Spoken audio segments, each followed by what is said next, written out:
Sekolah yang menyenangkan adalah dambaan setiap murid. Di dalamnya, murid dapat tumbuh dan berkembang sesuai kodrat alam dan kodrat zaman. Untuk itu, kami di SDN 1 Gunung Terang terus berupaya membangun suasana yang menyenangkan bagi murid-murid kami. Dan berikut ini sebagian kecil upaya kami tersebut. Setiap pagi, kami menyambut murid yang baru datang ke sekolah, sehingga murid akan merasakan bahwa kehadirannya sangat dinantikan oleh guru-gurunya.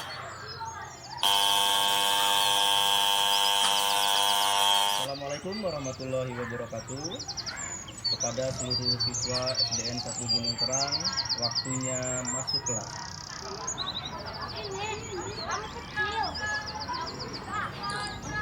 Setelah masuk, kami berupaya menanamkan karakter religius yang merupakan bagian dari penerapan profil pelajar Pancasila pada dimensi beriman, bertakwa kepada Tuhan Yang Maha Esa, dan berakhlak mulia.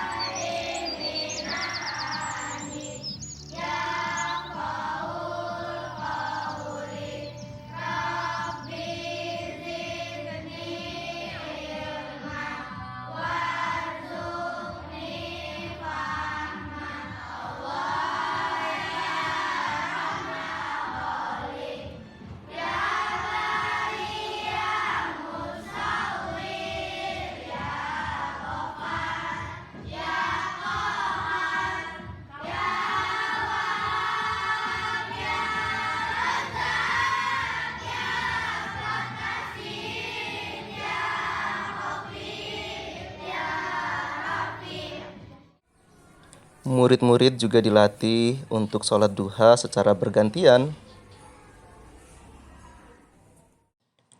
Setiap pekan, kami juga melaksanakan kegiatan olahraga bersama.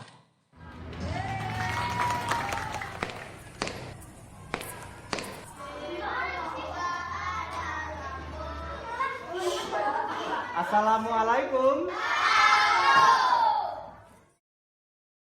Di dalam kelas, kami juga terus berupaya membangun suasana belajar yang nyaman, namun tetap memperhatikan nilai-nilai kebajikan yang sudah dijunjung tinggi. Adit masih izin Sebagaimana kegiatan pendahuluan yang dilakukan oleh para guru, kami melakukan kegiatan yang mengkondisikan kesiapan murid. Kegiatan absensi kami integrasikan dengan Google Sheet yang merupakan bagian dari akun pembelajaran belajar.id. Dengan menggunakan teknologi ini, rekap presensi murid menjadi lebih mudah. Sebelum kegiatan belajar dimulai, biasanya kami menyemangati dan memicu fokus murid dengan kegiatan ice breaking. Apa yang kalian mau? Kita mulai dengan gerakan benar ya. Siap. Maju. Mundur. Kanan. Kiri. Oke, gampang? Gampang. Berikutnya kita akan mulai dengan Kegiatan ini menjadi salah satu kegiatan kesukaan murid-murid. Kebalikannya, pinter sekali. Maju, mundur. Selain menyenangkan, kegiatan ice breaking ini juga dapat melatih konsentrasi, daya ingat, kerjasama, serta kreativitas murid. Beri tepuk tangan untuk kalian semua. Oke. Agar lebih memenuhi kebutuhan belajar murid, sebelum memulai pembelajaran, kami telah mengidentifikasi kesiapan belajar murid dengan asesmen diagnosis. Hasil asesmen ini dapat digunakan untuk memetakan dan menyajikan jenis pembelajaran berdiferensiasi. Pada kesempatan ini, saya memetakan kesiapan murid berdasarkan kemampuan literasinya. Kemudian, kelompok murid dibagi berdasarkan kemampuan awal tersebut. Sebagian murid telah memiliki kecakapan untuk membaca dan memahami isi bacaan disatukan dalam satu kelompok yang mampu belajar secara mandiri. Murid yang sudah lancar membaca namun masih butuh bantuan memahami isi bacaan, dan murid-murid yang membutuhkan intervensi untuk membaca serta memahami isi bacaan akan dijadikan dalam satu kelompok untuk mendapatkan scaffolding selama pembelajaran. Setiap kelompok yang berbeda-beda. Ada kelompok yang harus merangkai puzzle saja, ya, tinggal merangkai saja. Nanti dirangkai seperti ini. Tapi sebelumnya kita gunting terlebih dahulu puzzle-nya, ya, sesuai dengan polanya. Kemudian ada juga puzzle-nya yang masih polos. Kalau masih polos berarti harus diapakan? Nah, harus diwarnai. Kemudian ada satu puzzle lagi yang sudah berwarna, namun dia lebih rumit. Tingkat kerumitannya agak tinggi untuk menyusun puzzle ini. Nah, nanti akan Pak Rangga berikan ke setiap kelompok berdasarkan data yang sudah Pak Rangga miliki. Sudah siap? Sudah siap? Dengan demikian, diharapkan pembelajaran berdiferensiasi menjadi lebih mudah disajikan oleh guru sebagai upaya memenuhi kebutuhan belajar muridnya yang beragam.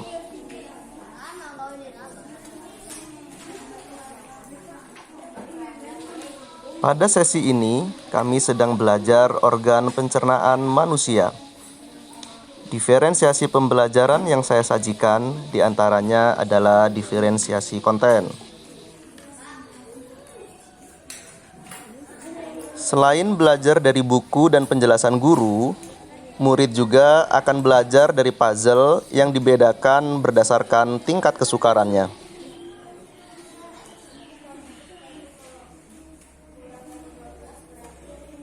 Untuk murid yang telah memiliki kesiapan belajar yang baik, diberikan jenis puzzle yang lebih rumit tanpa nomor dan harus diwarnai untuk membedakan urutan organ-organnya. Sedangkan untuk murid yang masih membutuhkan bantuan dari guru dan teman sebayanya, diberikan jenis puzzle yang lebih mudah, berwarna, dan telah memiliki urutan nomor organ yang ditunjuk.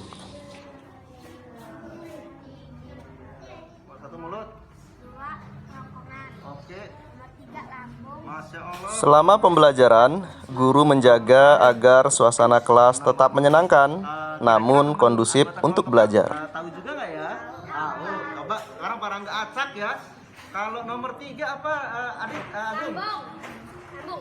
Setelah murid menyelesaikan kegiatan menyusun puzzle, saya mencoba mengevaluasi pembelajaran mereka dalam kelompok. Apa, Agung? Nomor sudah. Nah, sekarang Pak Rangga mau lihat nih hasil pewarnaannya. Teman-teman hafal nggak urutan organ pencernaannya? Hafal. Coba sih Pak Rangga ingin ditunjukkan bagian-bagiannya. Setiap kelompok diberikan tugas untuk mengurutkan organ pencernaan dan fungsinya. Halus. Masya Allah, mantap. Ini tinggal diapakan yang terakhir? Tinggal dihitung. Silakan dilanjutkan. Nomor 1. Dalam pembelajaran, murid juga mungkin akan melakukan kesalahan selama mencoba menjelaskan. Dalam hal ini, guru tetap memberikan penguatan tanpa harus memarahinya. Usus halus. Iya, usus besar itu diserap cairannya, ya. Nah, bagus. Ayo, sekarang tugasnya mengenali fungsinya setiap organ pencernaan. Siap? Lanjut. Katanya Di tengah pembelajaran, tanpa saya duga, ada murid yang mampu menyajikan urutan organ dengan menyanyikannya. pengen dengar. 1, 2, 3.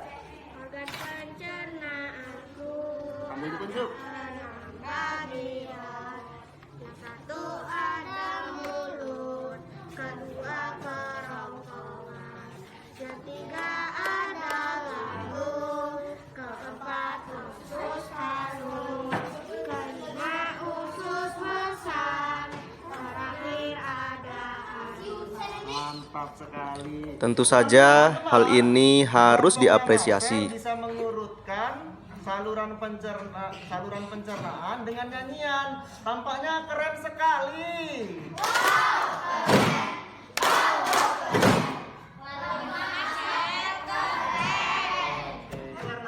Siapa yang hafal Selama pembelajaran, guru juga harus lebih sabar menghadapi anak-anak yang dunianya masih dipenuhi oleh permainan. Novel, mana? Tunjukin. Iya. Mulut, kedua kemakan, ketiga lambung, keempat itu sampai, keempat itu saus, kelima itu anus. Masya Allah, mantap. Lambung untuk makanan menjadi moko-moko yang dibantu oleh enzim. Keempat usus halus untuk menyerap sel-sel makanan. Kelima usus halus untuk menyerap cairan. Keenam untuk membuat sisa-sisa makanan. Hai, mantap, keren sekali, teman-teman. Pokoknya tampak sangat keren.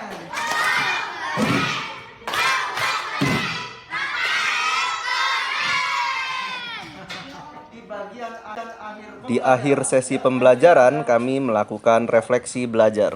Seperti biasa, Pak Rangga akan menanyakan bagaimana sih perasaan kalian belajar hari ini? Siapa yang mau angkat tangan? Refleksi ini penting untuk mengetahui bagaimana perasaan dan emosi anak selama belajar. Kalau Rafael? Senang. Kalau Amel?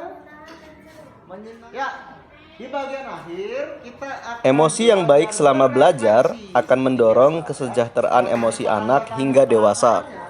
Kalian akan mengisi selain perasaan. Di sesi refleksi, murid juga menuliskan pengalaman apa yang bermakna bagi mereka, serta kelebihan dan kekurangan mereka saat belajar. Nah, nanti kalian isi di lembar ini seperti biasa yang sudah sering kita lakukan. Siap? Kesejahteraan emosi dan kemampuan refleksi ini dapat menunjang prestasi akademik dan kesuksesan mereka kelak. Momen yang paling menyenangkan adalah saat ice breaking.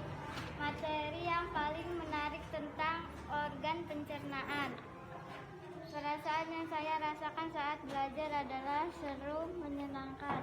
Momen yang paling menantang saat mewarnai puzzle. Cara mengajar Pak Rangga yang efektif saat menerangkan materi dan menangkan adalah saat Rafael gebukin sama Kak Dinda. Sedikit saat Pak Rangga dan Kak Dinda mengajak SD-nya selesai. Dah. Setelah semua tahapan belajar dilalui, maka sekarang waktunya untuk pulang. Kami biasa berdoa memohon keselamatan serta keberkahan atas ilmu yang telah kami pelajari hari ini.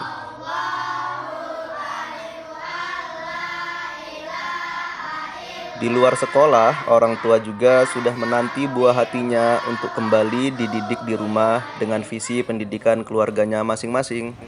Semoga sekolah dan keluarga mampu bersinergi memberikan pendidikan yang berpihak bagi anak dan mendukung kebahagiaan mereka baik sebagai individu atau anggota masyarakat.